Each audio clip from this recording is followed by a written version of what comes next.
Hello and welcome to Straight Talk. I'm Ayşe Süberker. With just days left to expire, mediation efforts led by the UN and Turkiye helped secure another 2-month extension for the landmark Black Sea grain deal between Ukraine and Russia.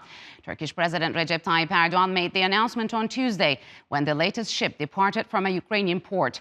The pact was first signed in July 2022, allowing Ukrainian ships to export grain and fertilizers from their Black Sea ports after being trapped for months due to a blockade by Russia. The UN said more than 30 million tons of grain have so far been exported from Ukraine under the deal. I once again express my gratitude to President Erdogan and the government of Turkey for their efforts working in permanent coordination with the United Nations. The importance of the Black Sea Initiative and the parallel memorandum of understanding between the UN and the Russian Federation is clear. These agreements matter for global food security. Ukraine welcomed the extension, but repeated warnings that Russia must not be allowed to use grain as a weapon and blackmail. Earlier, Moscow had threatened not to renew the deal unless obstacles to its own grain and fertilizer exports were removed. The extension also comes amid talks between Kiev and Beijing, which supported the deal's renewal. A top Chinese envoy met Ukraine's foreign minister to discuss a political settlement to the conflict. The U.S. also hailed the continuation of the deal, but underlined that the world needs Russia to end its war against Ukraine. And to further discuss the extension of the landmark grain deal, joining me now from Shanghai is Xin Zhang. He is an associate professor at the School of Politics and International Relations at East China Normal University, and from Milan, Eleonora Tafuro Ambrosetti. She is a senior research fellow at the Russia, Caucasus and Central Asia Center at the Italian Institute for International Political Studies. A warm welcome to you both, and thanks for joining me. So, Eleonora, the grain deal has been extended for another 2 months. What's your take on that? Was this a significant renewal, given Russia's opposition to this deal? I don't think Russia really opposes the deal, but it tries to use it as a lever to pressure Ukraine first and foremost, but also the international community to ease, in a way, the sanctions regime. The renewal, in general terms, is good news, especially considering the news of severe droughts and flows happening in Africa. We heard recently from Somalia. The deal doesn't really ensure a direct route for Ukrainian grain to African countries, yes, but by allowing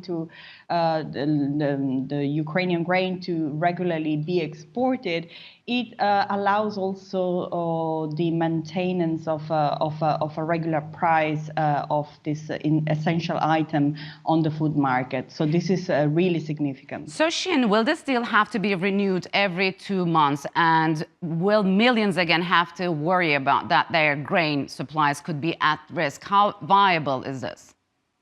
Well, I think that every 2 months renew is not something terribly difficult to do.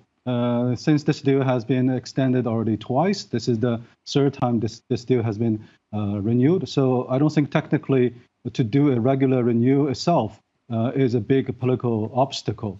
But the fact that it has been renewed for the third time at least shows amid this ongoing warfare, there are still political solutions, at least temporary political solutions for some of the key issues. And I agree with my Italian colleague that Russia, in principle, is not actually opposing the deal per se. It uses to try to push its own agenda on related issues, especially those sanctions against Russia's own exports of its own foodstuff and the fertilizers. So I think that it's not a politically big obstacle to do this kind of regular check, regular renewal.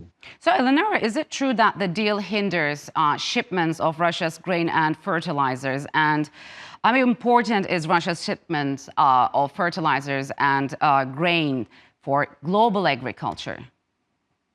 Well, I'll start with the second question. It is very important, especially for many African countries. Think, for example, of South Africa. Fertilizers are one of the most important items exported from Russia. But the deal doesn't really jeopardize the export of Russian grain and fertilizers.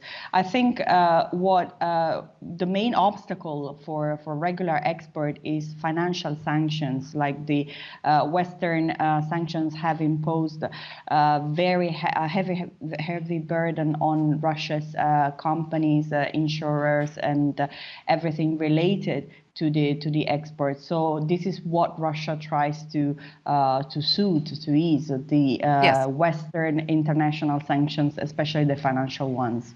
So, Xin, China also came out earlier in support of the grain deal. What do you make of its recent involvement in addressing the Ukraine war? It looks like the Chinese government, the Chinese state is began to be getting more and more involved. Past a few months, we have seen some very active sort of uplifting its diplomatic roles in areas or regions that are traditionally not closely tied to its sort of national core interests, like in the Middle East. So I think the Chinese key diplomats and maybe the top authorities are really looking forward to some of the diplomatic breakthroughs in other areas, like in the ongoing Ukraine-Russian war. So overall, we see a more active attitude from the Chinese state to get somewhat more directly involved in these conflict and potentially play a helpful mediator or mediator role. So, Eleonora, by backing this deal, is Beijing sending a message that it is ready to start supporting things that Moscow has publicly opposed? Well, no, I don't think so. I think supporting this deal shows a country, China, that is responsible, that is aware of the risks caused by the war and by the disruption of grain exports. So I think it's just a way to reiterate that China is ready to step in as a responsible mediator. Of course, China could also be more inclined to support Russia's, let's say, demands when it comes to international sanctions, and I think it does. So, Xin, why is China trying to mediate between Russia and Ukraine? What's at stake for Beijing? Well, one is, I think, the ongoing conflict or war has lead to a set of severe geopolitical and geoeconomic consequences, which I think on the larger picture also is running against China's interest for both the Chinese government and for its commercial and business interests in Ukraine, but also in the overall the Europe-Asia market. This is one. Second, I think the past few months, as I just mentioned, right, some of the other diplomatic breakthroughs do give the Chinese leaders and authorities some pictures that we might continue the same mode and gain more diplomatic benefits from playing a successful mediator's role. So, Eleonora, does Beijing feel that it can transfer the success it had in brokering talks between Iran and Saudi Arabia to Ukraine and Russia? Well, this is a much more complex situation, I would say, and Beijing is well aware of that. But I think Beijing has indeed gained leverage and status as a mediator. And one important thing is that its status is recognized both by Russia and by Ukraine. And this is something essential to allow the mediation to be successful. So, and Eleonora, just a few hours ago, we heard that Ukrainian President Zelensky is in Saudi Arabia. Why do you think has gone there? Well, to try and buy the favor of very important countries like Saudi Arabia and Gulf countries, which are seen as neutral. So Ukraine is trying to engage with them and is trying to, let's say, also hinder the cooperation that they have established with Russia, especially when it comes to energy through the OPEC Plus, for instance. This is, of course, a very hard required mission because these countries want to remain neutral. But it can also be a good news when it comes to international efforts to mediate the war, because Gulf countries have are trying to step in as mediators as well. So this could be also leading to a positive developments when it comes to peace negotiations. So, Xin, how do you think these Arab and Gulf countries are striking a balance between Russia and Ukraine? I feel overall they are not going to make a very clear either-or choice, choosing the stand. But the ongoing conflict or the warfare is having a direct impact on the region. So I think they will continue to show that they take this issue very seriously and try to position themselves as a somewhat neutral position and try to look for possible political solution, not necessarily directly, but through some other indirect means.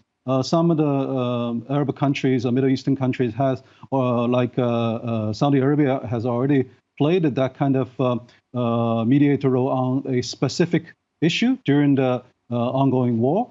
So I think some of the countries in the region are also looking for possibly replicating that kind of experience to play a somewhat neutral but effective mediator role, maybe on some specific issues, not a whole ending war political settlement. So, Eleonora, what about the Central Asian countries? Because China's president also recently hosted 5 Central Asian leaders. Could that potentially raise eyebrows in Moscow? And can we say that Russia is exploiting, Beijing is exploiting Russia's declining influence in Central Asia? Well, I think it's first of all, it's very early to assess the damage caused by the Ukraine war to Russia's role as a regional hegemon in the post-Soviet space. But when it comes to Central Asia, I think Russia and China are quite cooperative on establishing a mutual zone of influence. So the latest initiative by China, I don't think it poses particular risks to the role of Russia. I think those risks are mainly posed by Russia's declining status as a security provider, and this is mainly linked to the Ukraine war. All right, Eleonora and Xin, we'll have to leave it here. Thank you very much for joining me on Straight Talk. I appreciated it a lot.